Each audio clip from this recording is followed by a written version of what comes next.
nolosha inta aad ku socotid waxaad la kulmi doontaa dad badan oo kuniyad jabinaya, dad badan oo kugu dhihi doona adiga waxba ma tihid, waxba ma samayn kartid, ma guulaysan kartid, meeshaasi ma gaari kartid. balse warka fiican wuxuu yahay yaaba kala jecel, waayo adiga mar walba waxaad u taagan tahay sidii aad nafsadaada u horumarin lahayd, sidii aad ku gaari lahayd riyooyinkaaga, waxaadna ku soconaysaa wadadaada guusha. waxaa jiri doona mar walba dad doonaya inay hoos ku geeyaan si aad isku mid u noqotiin.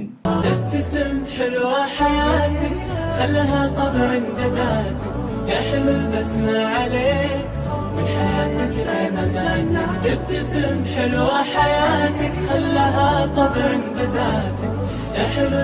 waxaa jiri doona dad ay dhibto farxadaada oona farxa marka aad murugsan tahay, balse yaaba kala jecel, waayo aniga mar walba waan faraxsanaanayaa, mar walbana waxaan nafsadayda ku abuurayaa una samaynayaa wax walba oo farxad gelinaya. waxaa jiri doona dad aan marnaba ku faraxsanayn muuqaalkaaga iyo shakligaaga iyo quruxdaada aan marnaba u jeedin, balse waa sida aad leedahay yaaba kala jecel, waayo aniga waxaan aaminsanahay oo aan ku kalsoonahay inaanahay qofka adduunka oo dhan ugu quruxda badan. sidaas ayaan gudahayga ka arkayaa, sidaas ayaan nafsadeeda u arkayaa, sidaas ayaana aaminsanahay. ma ku faraxsaneed miyaa codkayga? ma jecled miyaa muuqaalkayga?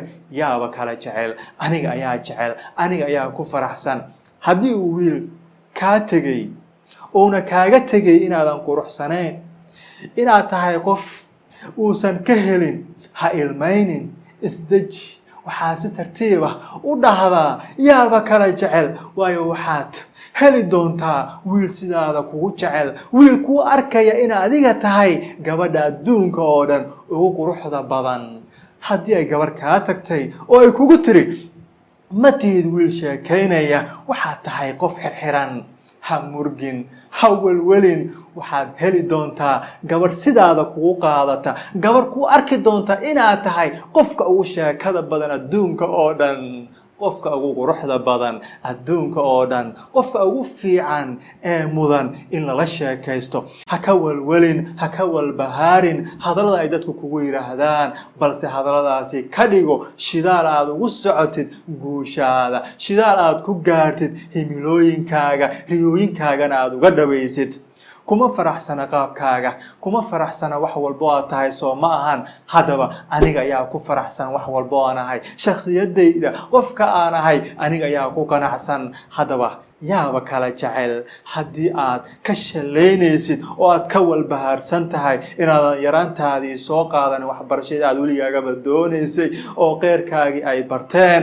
ha walbahaarin, isdeji, waxaadna dhahdaa si tartiiba waa sida aad leedahay yaaba kala jecel, waayo fursadda weli waad haysataa, fursadda weli ma dhammaanin. maanta soo qaado buuggaaga, maanta aad iskuulka, maanta wax baro. intiiba ay nafta kugu jirto, intiiba aad dhaqaaqaysid, fursad weli ma dhammaanin. hadda baro wax walbo aad doonaysid, hadda qaado shahaadooyin walbo aad doonaysid. ha welwelin, waayo yaaba kala jecel. hadalka dadka muxuu igu saameynayaa? hadalka dadka marna ima saameynayo haddii aniga aanan u ogolaanin inuu i saameeyo. midaasi aamin, ku soco guushaada, ka dhawee riyooyinkaaga. dheg ha u dhegin hadalladan iyo jabka ah, hadalladan ay dadka kugu gubayaan. haddaba midoogow, ugu dambaystii marka intaas oo dhan aad la kulantid niyad jabkaan, hadalladan, muraal jabkaan, waxyaabaha marka aad la kulantid, ugu dambaystii waxaad gaaraysaa guushaada, waxaad ka dhawaynaysaa riyooyinkaaga. kadibna way ku imaanayaan, way ku hambalyeynayaan, waxayna ku dhahayaan maasha allah waad guulaysatay, waxaad tahay qof nasiib badan. markaasi waxaad dhahdaa yaaba kala jecel, yaaba kala jecel.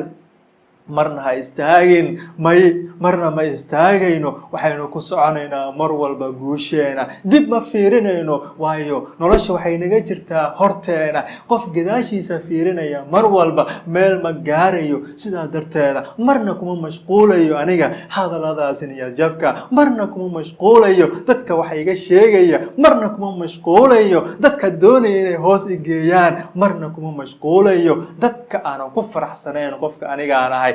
midkaas aniga ayaa ku faraxsan qofkaas ayaan ahay waayo yaaba kala jecel hadalka dadka u soco mar walba sidaad uga dhaweyn lahayd riyooyinkaaga sidaad u gaari lahayd guushaada hana istaagin weligaaga ilaa aad ka guulaysatid إذا المرء يوما أراد العلا فلا بد أن يستحث السياق وخل العزيمة أقوى سلاح